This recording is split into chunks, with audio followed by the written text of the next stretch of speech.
Kätte on jõudnud taaskord näosaate pühapäev ja mina olen juba väga-väga elevil, sellepärast et seekord me saame näha täiesti uskumatuid numbreid.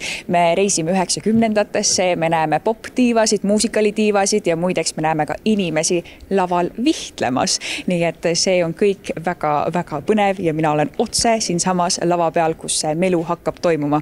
Ja siin jõudis kohale meie kohtunik Mihkel. Mis ootustega sina lähed täna selle saatele vastu? Väga suurte ootustega. Ma arvan, et tuleb põnev saade ja enam-vähem teades, milliseid numbreid täna tehakse ja loomulikult teades sarnaselt kõigile televaatajatele, keda täna järgi tehakse. Minu ootused on erakordselt kõrged, nagu alati.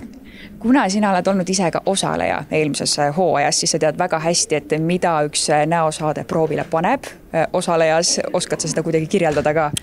Muidugi, see on tohutu töö, tohutu vaev, tohutu treening, see ei ole ainult laulmine või kelleski kehastumine, see on tihtilugu ka niisugune füüsiline ettevõtmine ja kõige tipuks on see meeletu närvipinge ja tohutu pabistamine, eriti kui oled kõva pabistaja nagu mina.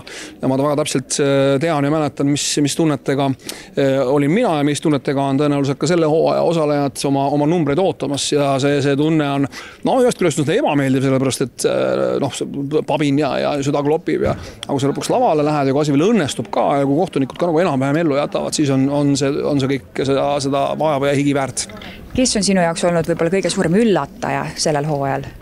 Väga raske öelda, ega neid saateid meil ei ole nagu nii palju olnud, kõik omamoodi üllatavad, et see ongi võib-olla kõige suurem üllatus, kes nüüd tänases saates kõige ägedama numbri teeb. No selge, siis jääme ootama ja ka teie püsige TV3 lainel ja kohtume juba varsti uuesti. Mihkel Raud!